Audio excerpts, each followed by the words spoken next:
Review మీద కమలాపురం రావడం జరిగింది. కమలాపురం నియోజకవర్గంలో దాదాపుగా ఎలక్షన్స్ పీస్ఫుల్గా స్మూత్గా జరిగినాయి. పోలీస్ విభాగం అంతా కూడా చాలా హార్డ్ వర్క్ చేస్తూ ఏది కూడా అవాంఛనీయ సంఘటన జరుపుకోకుండా చూడగలిగింది. ఇంకా ఇప్పుడు కౌంటింగ్ రోజు ఇంకా కొద్దిగా డిస్టర్బెన్స్ జరిగే ఒక ఇంటెలిజెన్స్ ఇన్పుట్ ఉండే సందర్భంగా మనం దాని మీద కూడా ప్రత్యేకంగా ఒక ప్లాన్ పెట్టాము, బందోబస్తు ప్లాన్ చేశాము.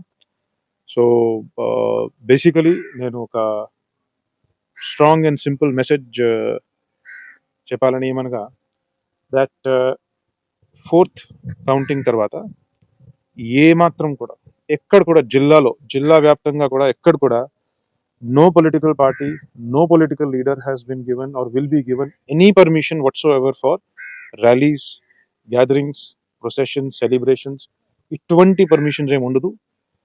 స్ట్రిక్ట్లీ 144 సెక్షన్ అమల్లో ఉంటుంది. Strict curfew will be imposed everywhere, including party offices, including main gathering places.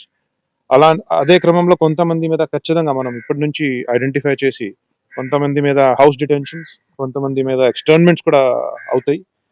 So అందరూ కూడా పోలీస్ డిపార్ట్మెంట్ ఏదైతే ఇప్పుడు చట్టపరమైన పబ్లిక్ ఇంట్రెస్ట్లో ఏదైతే చర్యలు ఇప్పుడు మనం తీసుకుపోతున్నామో ఆ విషయంలో అందరూ కూడా మాకు వారి సహకారం అందించాలి అని నేను రిక్వెస్ట్ చేస్తున్నాను. అదేవిధంగా ఎక్కడ కూడా ఈ అల్లరికి కానీ డిస్టర్బెన్స్కి కానీ పబ్లిక్ పీస్ని డిస్టర్బ్ చేసే విధంగా యాక్టివిటీస్కి పాల్పడితే మనం దానిని అవసరంని తగ్గట్టుగా బలం యూజ్ చేయడానికి కూడా సిద్ధంగా ఉన్నాము. Thank you. Please subscribe .news.